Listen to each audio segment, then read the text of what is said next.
বাবা নবীজি পত্র লিখেছেন, এতে মনে হয় মদিনার সবচেয়ে সৌভাগ্যবতী মেয়ে আমি।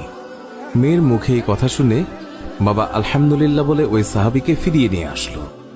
বলল, তুমি যে আমার মেয়েকে বিয়ে করবে, দেনমোহর হিসেবে কি দেবে? তখন কালো সাহাবী বলল, আমার কাছে নবীজির ভালোবাসা ছাড়া আর কিচ্ছু নেই। ওই মেয়েটি বলল, বাবা আপনার তো অনেক টাকা আছে, নবীজির ভালোবাসার জন্য কিছু টাকা দেনমোহরের জন্য ওকে দিয়ে দিন। মালিক আরো বলল, বিয়ে যে করবে, কিছু কেনাকাটা করেছ আমার মেয়েকে সাজানোর জন্য?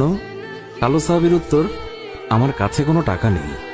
ওই মেয়েটি আবারও বলল, নবীজির ভালোবাসার জন্য বিয়ের কেনাকাটার জন্য ওই লোকটিকে কিছু টাকা দিয়ে দিন। অবশেষে নবীজির ভালোবাসার খাতিরে মালিক সাহাবীকে কিছু টাকা দিয়ে বলল, যাও বিয়ের বাজার করে নিয়ে এসো। আজকের ভেতরেই আমি নবীজির কথায় আমার সুন্দরী মেয়ের সাথে তোমার বিয়ে দেব। নবীজির কালো সাহাবী মনের আনন্দে বিয়ের বাজার করতে রওনা হলো। বাজারে গিয়ে কিছু কেনাকাটাও করে। হঠাৎ দেখল মানুষ দৌড়াদৌড়ি করছে। কালো সাহাবী বলল, কি হলো, সবাই এমন দৌড়াচ্ছে কেন? দোকানের মালিক বলল, তুমি যাই কিনবে তা পরে এসে কিনো। আমাদের সম্পদ মুসলিম বিশ্বের হযরত মুহাম্মদ সাল্লাল্লাহু আলাইহি ওয়াসাল্লামকে শত্রুরা আক্রমণ করেছে। এই বলে দোকান বন্ধ করে চলে গেল। কালো সাহাবী অন্য দোকানে গিয়ে বিয়ের বাজারে টাকা দিয়ে একটি তরবারি কিনল।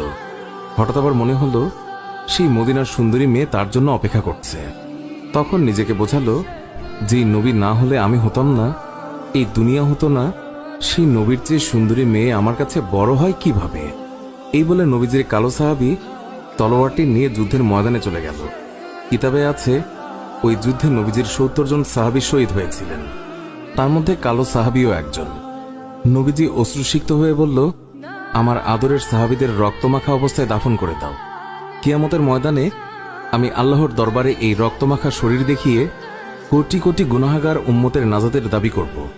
হঠাৎ নবীজির চোখ পড়ল কালো সাহাবীর দিকে, রক্তমাখা শরীর নিয়ে এসে পড়ে আছে। নবীজি চিৎকার দিয়ে বলল, এই আমার কালো সাহাবীর লাশ, আজকে তার তো বিয়ে হওয়ার কথা ছিল। কয়েকজন সাহাবী বলল, হুজুর, আপনার কালো সাহাবী বিয়ের বাজার করতে গিয়েছিল, কিন্তু যখন শুনল শত্রুরা আপনার উপর আক্রমণ করেছে, তখন সে যুদ্ধের বাজার করেছে। নবীজি কান্না বিজড়িত অবস্থায় কালো সাহাবীর দিকে তাকালো। কিছুক্ষণ পর হাসি মুখে বলল, দাও, তোমরা আমার কালো সাহাবীকে দাফন করে দাও। সাহাবীরা বলল, বেয়াদবি মাফ করবেন, আপনি কান্না অবস্থায় কালো সাহাবীর দিকে তাকালেন, আবার হাসি মুখে দাফন করতে বললেন, কারণ কি বলবেন হুজুর? নবীজি বললেন, তাহলে শোনো, আমার কালো সাহাবী বিয়ের বাজার